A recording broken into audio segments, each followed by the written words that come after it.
Anda dari duduk mau ke berdiri, duduknya masih bersandar seperti ini, kira-kira lebih mudah mana dibanding dengan kalau duduknya seperti ini? Lebih mudah yang mana? Duduk di depan atau di belakang? Di ujung ya. Kenapa? Ada lentetannya. Apa ya?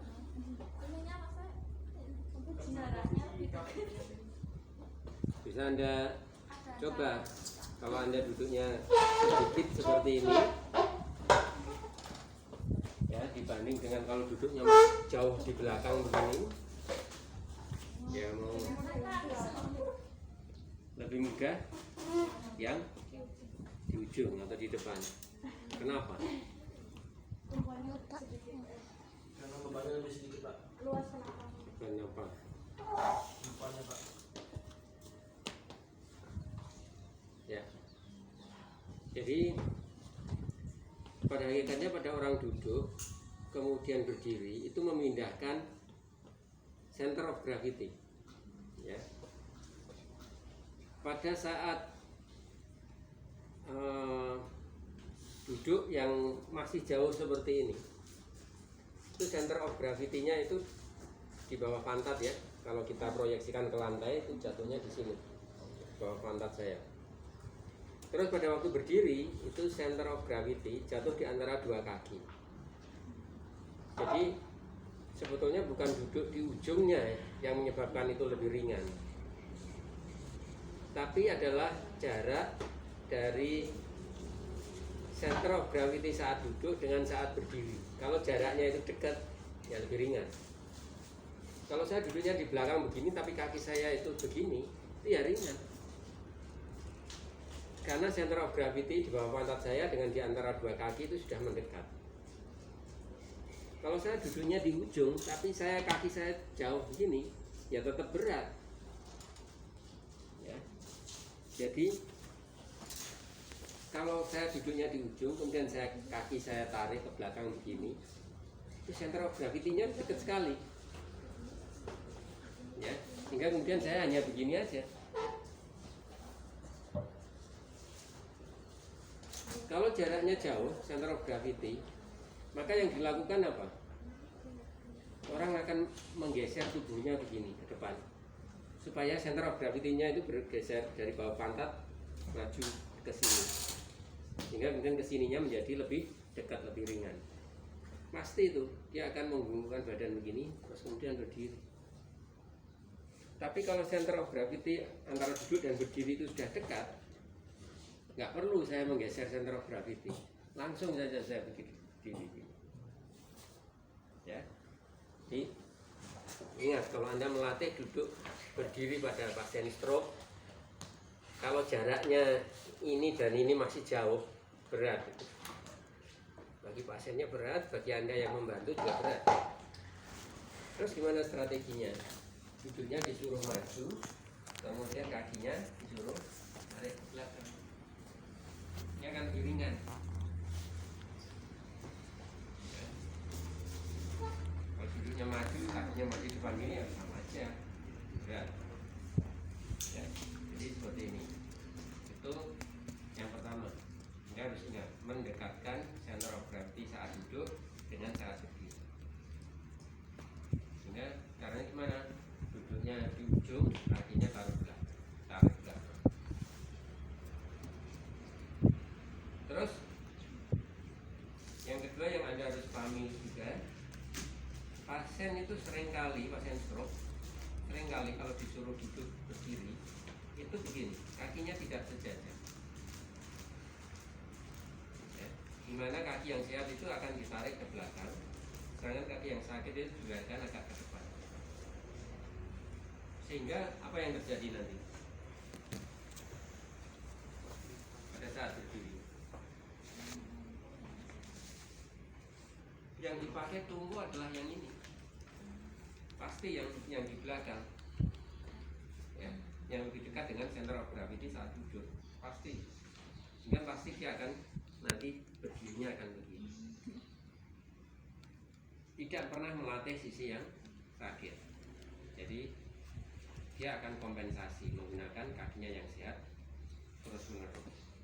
Sehingga prinsip yang kedua, kalau Anda melatih duduk berdiri supaya kedua kaki itu dilatih sama porsinya, itu ini kaki harus sejajar. Kalau sejajar begini, mau tidak mau dia akan menggunakan kedua tungganya ini sama porsinya, asal gerakannya lurus ke depan. Tapi kalau gerakannya gini ya tetap ini yang dikasih beban. Jadi kaki harus sejajar dan gerakan harus lurus ke depan. Nah, itu prinsip yang kedua. Prinsip yang ketiga itu adalah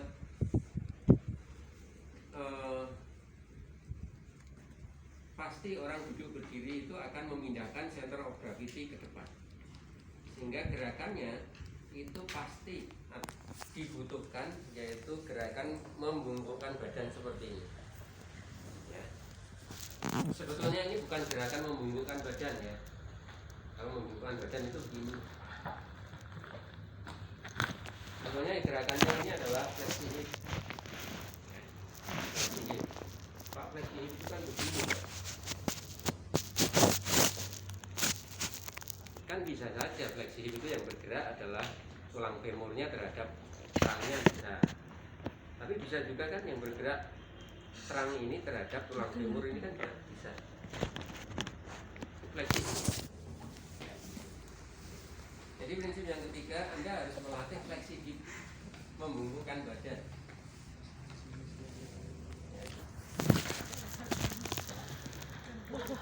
Jangan sampai pasiennya itu berdiri seperti ini, dia tidak suruh maju seperti ini, sudah Anda tarik ke belakang, sudah sejajar, tapi pasiennya begini duduknya, terus disuruh berdiri itu begini. Ya nggak bisa. Kenapa? Nggak ada flexi hip. Sehingga di sini mesti jatuh ke belakang lagi. Jadi harus difleksikan hipnya begini. Nah seperti ini. Baru kemudian bisa berdiri. Jadi itu beberapa prinsip dasar. Terus yang keempat, apalagi yang keempat, kalau Anda duduk berdiri itu dengan lambat seperti ini, pelan-pelan, dibanding dengan Anda melakukan dengan cepat, ada ayunan atau ada gaya dorong atau gaya akselerasi seperti ini, akan lebih ringan yang mana? Ya, akan lebih ringan yang cepat, yang ada gaya dorong atau akselerasinya.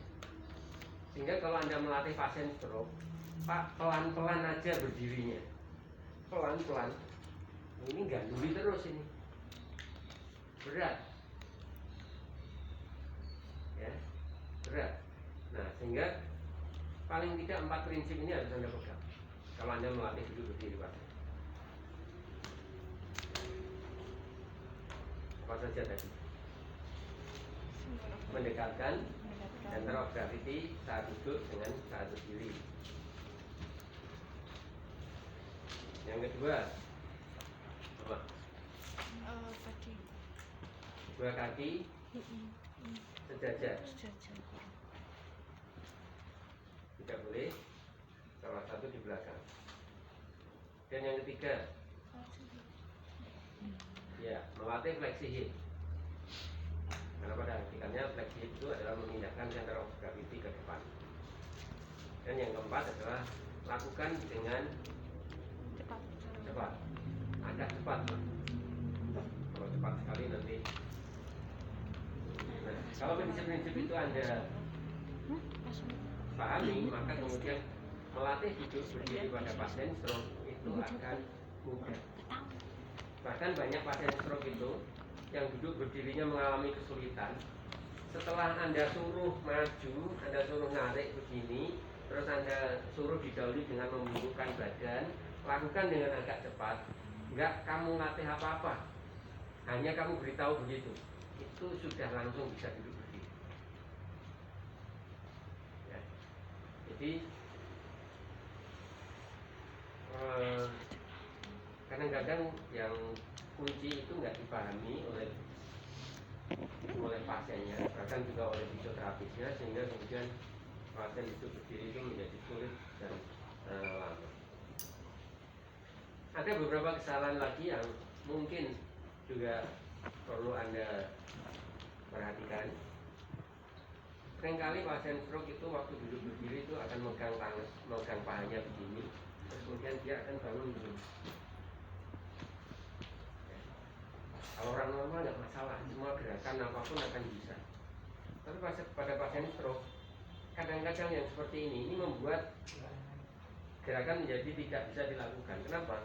Karena begitu posisinya seperti ini seperti ada ganjal, ya, kayu yang mengganjal di sini, yang membatasi membungkukkan badan, ya, sehingga yang terjadi adalah seperti ini,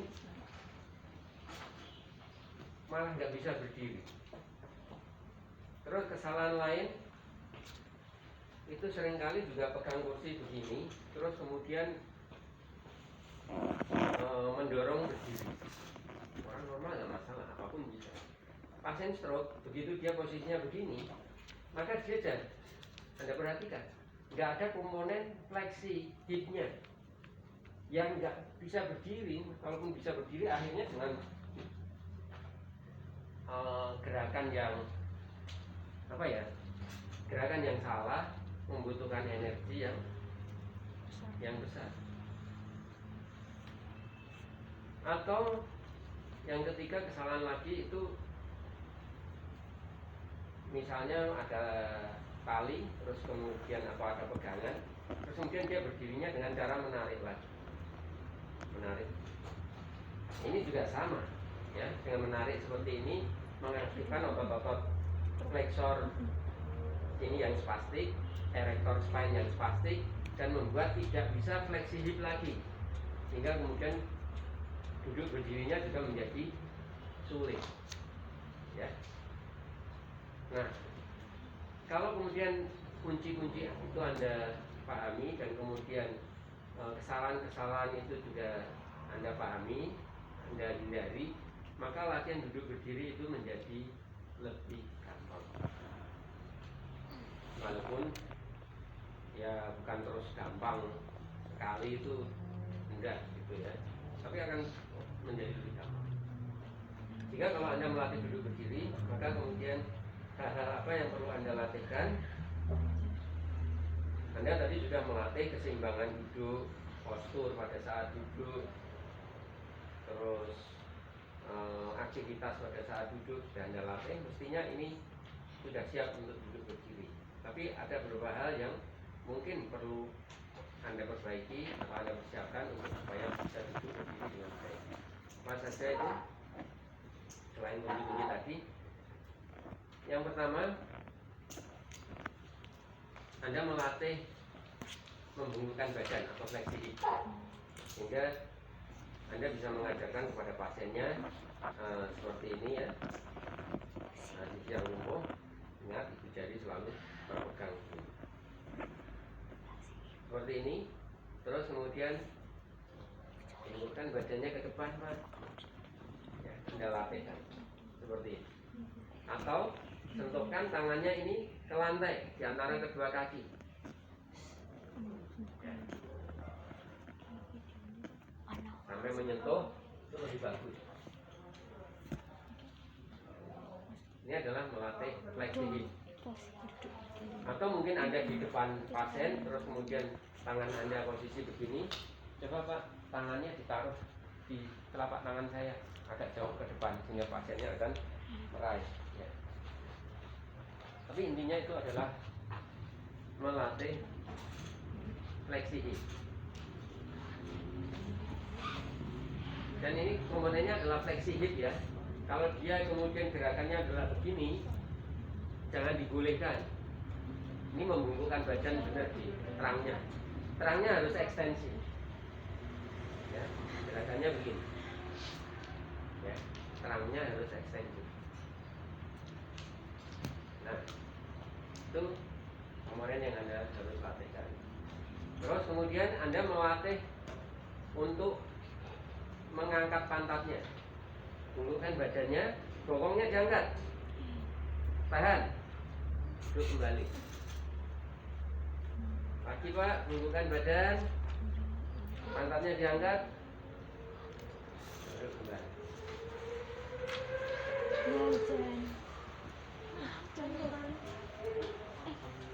Ngantar siapa pilih? Nanti Ngantar sampai mau. terang baru selesai ya. Lalu bilang Terus kemudian Anda juga melatih ya, penumpuan tunggai ini, ya, sisi yang lumpuh. Ya, ini Anda harus latih. Sehingga mungkin Anda minta pasiennya seperti ini, atau mungkin Anda pasangkan kertas atau plastik atau jenisnya di bawah. Ya, seperti ini. Terus ini Anda ambil. Kalau ini terambil dengan mudahnya, berarti ini tidak menumbuh berat badan. Ya, sehingga aba-abanya adalah, Pak, ini diinjak Pak ya. Jangan sampai ini bisa saya ambil. Ya, ini latihan untuk menumbuh.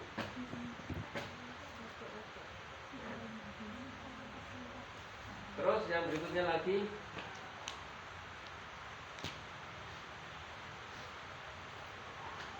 Anda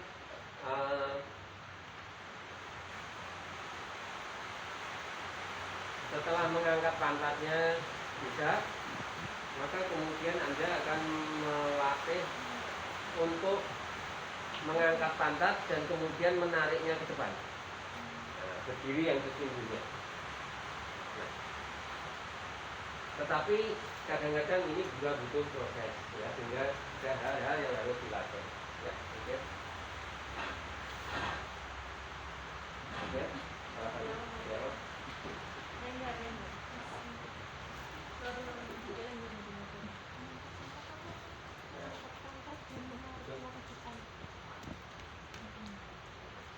Fisioterapi berada di sisi yang lemah ya, selalu sisi yang lumpuh. Jadi Pak, maju geser ke depan Pak, dulu. Kakinya ditarik ke belakang, ya, agak dibuka, ya, jadi agak lebar ya, supaya center of gravity-nya luas, sehingga berdirinya itu stabil. Kalau ini seperti ini, center of gravity-nya bukan center of gravity, base of support, ya, base of support. Base of supportnya kan sempit. Nah, kalau base of supportnya sempit kan labil. Jadi ini agak dibuka. Kakinya menapak sempurna, jangan gigit. Nah, seperti ini. Jadi sudah maju, ini agak ditarik ke belakang. Terus base of supportnya lebar. Nah, seperti ini. Terus kemudian kita latih untuk coba Pak, kakinya di ya, kedrukan seperti ini. Ya, hentakkan. Ya. Terus tapi kertas atau plastik itu taruh di bawah, coba ditarik. Ya.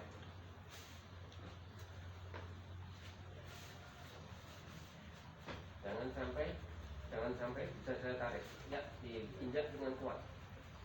Ya. Itu. Terus coba badannya dibungkukkan, tangannya seperti ini dipegang. Ya, tangannya yang sakit, jarinya dipegang ya. Terus kemudian bungkukkan badan ke depan seperti ini. Ya, badannya lurus. Terus lagi. Angkat pantatnya sedikit Pak. Iya. Balik duduk. Lagi.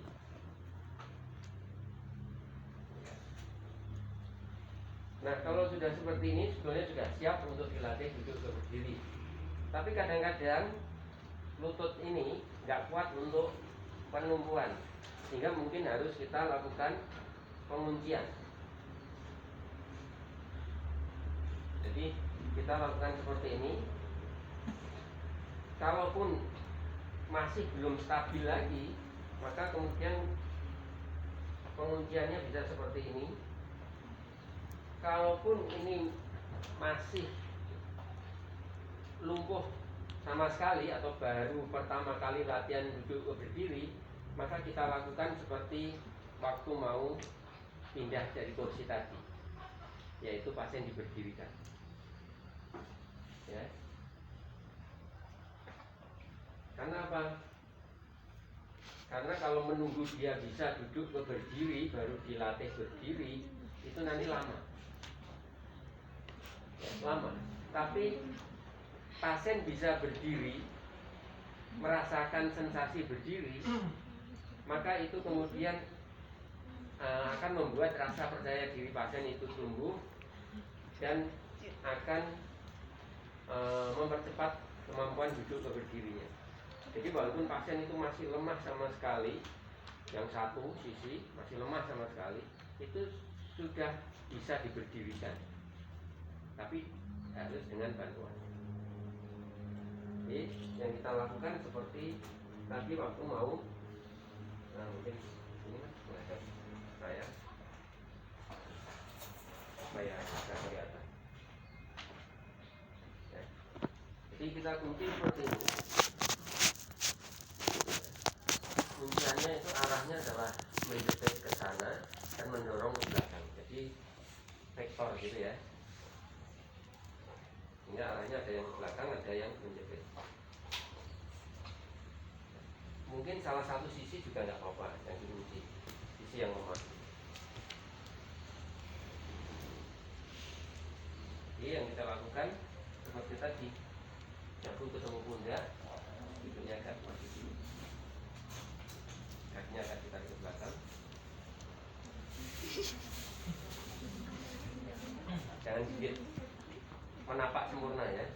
Jangan gigit. Ya. Kemudian kita tundukkan badan pasien seperti ini, pasang sabutnya, dan kita berdirikan. 1, 2.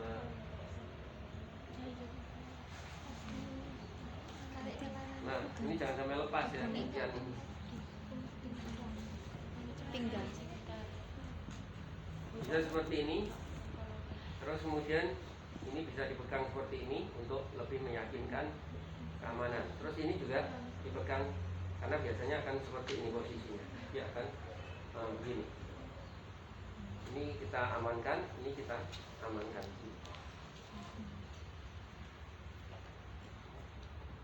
Atau mungkin dari samping. Ya, mungkin dari samping.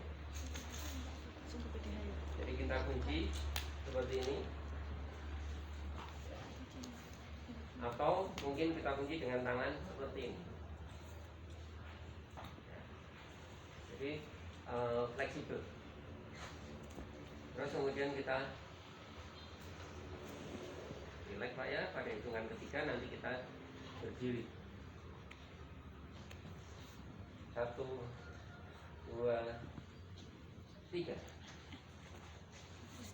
Nah, seperti ini kunciannya. Kuncian pada lutut dan posisi berdiri begini. Ingat, Anda jangan menghalangi gerakan pasien. Anda bisa menghalangi begini sehingga pasien berat badannya ke sana semua. Dia mau jatuh ke sana karena Anda dorong dengan badan Anda. Atau mungkin Anda menghalangi dari depan. Ya. Usahakan kemudian pasien bisa tegak seperti ini. Badan Anda tidak menghalangi pasien. Kalau pasiennya membungkuk, badannya membungkuk. Kalau pasiennya kemudian pantatnya ke belakang, ini kita dorong. Ya. Oke. Kalau dia berdirinya itu tegak seperti ini, maka kerja otot-otot untuk mempertahankan posisi tubuh itu lebih ringan. Kenapa? Karena berat tubuh itu akan didistribusikan ke bawah,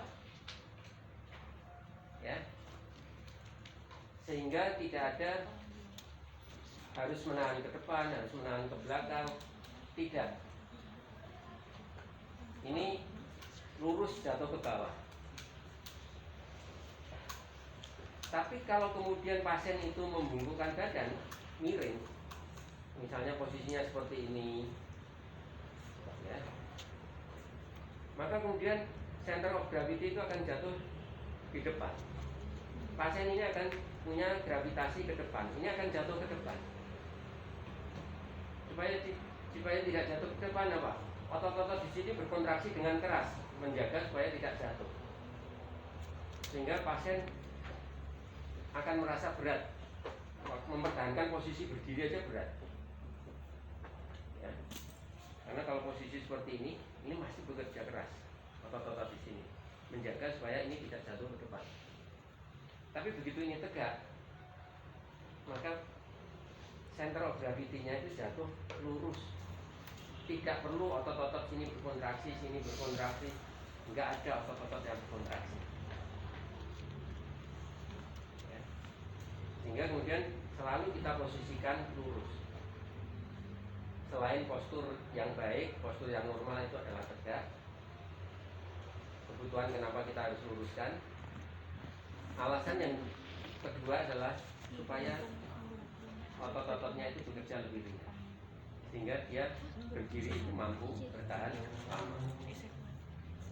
Ya. Jadi usahakan supaya tegak pada waktu berdiri. Oke. Terus waktu mendudukkan kembali, ini juga penting. Jadi latihan mendudukkan kembali ini juga penting, karena ini juga komponen duduk ke berdiri, tapi dilakukan dengan arah yang sebaliknya. Pada waktu duduk kembali itu aba-abanya adalah bungkukkan badannya, fleksi hip, ya, bungkukkan badannya. Kemudian tekuk kedua lututnya, turunkan bokongnya pelan-pelan, ya, letakkan. Jadi jangan sampai, ya, pasien itu jangan sampai pasien itu nanti duduknya akan seperti ini, langsung seperti ini Anda biarkan, ya. Karena itu tidak melatih duduk berdiri, ya. Jadi gerakannya adalah bungkukkan badannya, tekuk lututnya, taruh bokongnya pelan-pelan.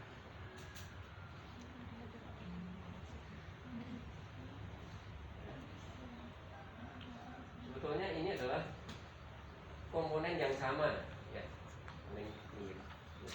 Komponen yang sama dengan duduk berdiri, ya. Komponen yang sama, hanya dibalik. Ya, sehingga kalau Anda melatih duduk berdiri tapi mengabaikan berdiri ke duduknya, nah itu salah, kurang benar. Karena itu sama-sama melatih kemampuan duduk berdiri. Bukan badannya, tekuk dua lututnya, letakkan pantatnya pelan-pelan Pak, jangan dibanting. Oke.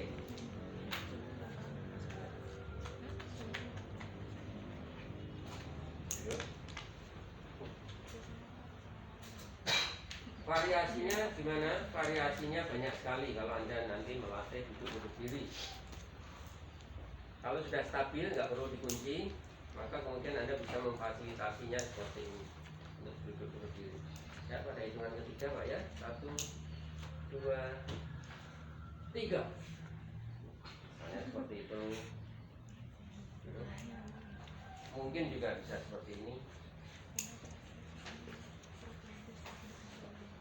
1, 2, 3. Misalnya seperti itu. Ya. Atau mungkin juga bisa seperti ini. 1, 2, up. Fotogram, Misalnya seperti itu. Ya. Oke. Tapi kalau lututnya masih perlu kuncian, Anda harus perhatikan ya kuncian. Kuncian bisa dari depan, bisa dari samping, bisa dengan tangan. Ya, terserah dia mau yang mana. Oke, ada pertanyaan tentang duduk berdiri, silakan dipraktekkan.